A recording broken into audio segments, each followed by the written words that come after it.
Pudding আর cake নিয়ে এত হুলস্থুল কাণ্ড বেড়ে গেছে আমাদের দেশে যে এখন বর্তমানে আমার কাছে মনে হচ্ছে মানুষ ভাত বাদ দিয়ে এখন শুধু পুডিং আর কেকই খাচ্ছে। তো যাই হোক, এত ভিডিও দেখে লোভ সামলাতে না পেরে আমি নিজেই আজকে একটা পুডিং বানিয়ে নিলাম। আর এই পুডিং খেতে কি যে মজা হয়, আর এই পুডিংয়ের কাছে অন্য কোনো পুডিং একেবারে ধারে কাছেও আসতে পারবে না, এটা একদম 100% শিওর। 1 কাপের কাছাকাছি গুঁড়া দুধ আর হাফ কাপ ঠিক হবে না, তার একটু কম হবে চিনি, সামান্য লবণ, আর 1 কাপ দিয়ে দিলাম লিকুইড দুধ।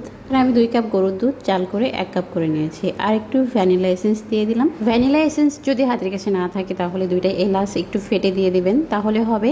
আর তারপরে সব কিছু একত্রে একটু মিক্স করে নিলাম। এখন পুডিংয়ের জন্য আমাদের মেন ইনগ্রিডিয়েন্ট হচ্ছে ডিম নিয়ে নিলাম এখানে 4টা। আমার এখানে লিকুইড ইনগ্রিডিয়েন্ট হচ্ছে 1.5 কাপের মতো হবে, এর জন্য 4টা ডিম নিয়েছি।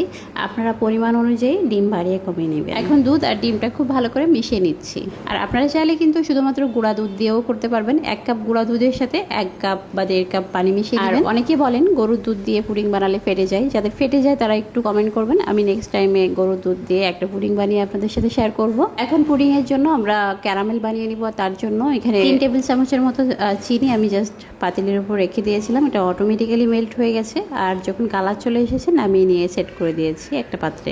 এখানে যে কাঁচের পাত্র আমি ব্যবহার করেছি এটা কিন্তু ওভেন প্রুফ। এ ধরনের ওভেন প্রুফ যে কোনো পাত্রে আপনারা কিন্তু পুডিং বানাতে পারবেন। তাছাড়া অ্যালুমিনিয়ামের পাত্রে খুব ভালো পুডিং হয়, সেটাতেও করতে পারবেন। ক্যারামেলের কালারটা কিন্তু জোস একটা কালার এসেছে। আর এইরকম সুন্দর একটা কালার পেতে কিন্তু লাস্টের দিকে একদম চুলার হিটটা কমিয়ে দিবেন। তো ক্যারামেলটা সেট হয়ে গেলে এখন পুডিং এর লিকুইডটা দিয়ে দিচ্ছি। আমি চুলায় একটা হাঁড়ি বসিয়ে দিয়েছিলাম পরিমাণ মতো পানি দিয়ে, তার ভিতরে একটা স্ট্যান্ড বসিয়ে দিলাম। দেখতে পাচ্ছেন স্ট্যান্ডের নিচ পর্যন্ত পানি আছে। এদিকে পুডিং এর পাত্রের উপরে একটা ঢাকনা দিয়ে দিতে হবে। তারপরে যে বড় হাঁড়িটা আছে এই হাঁড়িটাও কিন্তু ঢাকনা দিয়ে ঢেকে দিব। আর একটা ছিদ্র আছে, ওই ছিদ্রটাও কিন্তু আমি কাগজ দিয়ে বন্ধ করে দিলাম।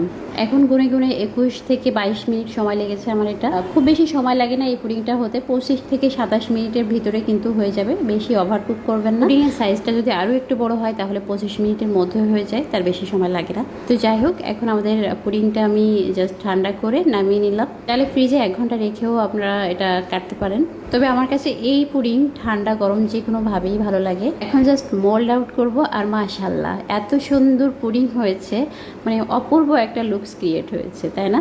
আর পুডিংয়ের পাত্রটা কিন্তু একদম ক্লিন বের হলো। আর পুডিংটা বাস্তবে দেখতে আরও বেশি আকর্ষণীয়, বেশি লোভনীয় লাগছিল। মানে এত লোভনীয় লাগছিল যেটা আমি বোঝাতে পারবো না যদি না বানিয়ে খান।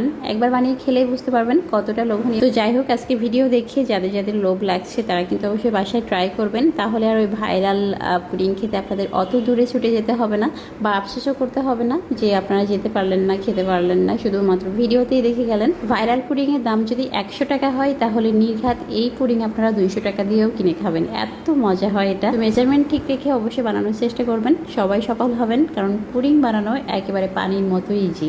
এত কষ্ট করে পুডিং বানালাম, আপনাদের কেটে দেখাবো না তা তো হয় না, একটু কেটেও দেখাই, তাহলে বুঝতে পারবেন যে সত্যি কতটা লোভনীয় হয়েছে। আমি যেহেতু এটা বাসায় খাবো এই জন্যই কিন্তু দুধ ডিম সব কিছু একটু বাড়িয়ে দিয়েছি, যাতে করে টেস্টটা আরও বেশি ইনহ্যান্স হয়, খেতে বেশি ভালো লাগে। আমরা বাজার থেকে যে পুডিংগুলো কিনে খাই আসলে ওগুলোতে কিন্তু এত ইনগ্রিডিয়েন্ট কখনোই দিবে না, কখনো এত টেস্ট হবে না। জাস্ট একটু ভেঙে ভেঙে দেখাচ্ছি, দেখলেই বুঝতে পারবেন যে এটা কত সুন্দর হয়েছে। তো এই ছিল ছোট্ট একটা ভিডিও, চাইলে কিন্তু শেয়ার করে রাখতে পারেন, যখন টাইম পাবেন তখনই বানিয়ে নিতে পারবেন। যারা ফার্স্ট টাইমের জন্য এই পুডিংটা বানানোর জন্য চেষ্টা করবেন তারাও কিন্তু সফল হবেন। আর বানানোর পরে কেমন লেগেছে সেটা কিন্তু কমেন্ট করে জানাতে একদম ভুলবেন না। বিদায় নিচ্ছি, সবাই ভালো থাকুন, আল্লাহ হাফেজ, আসসালামু আলাইকুম।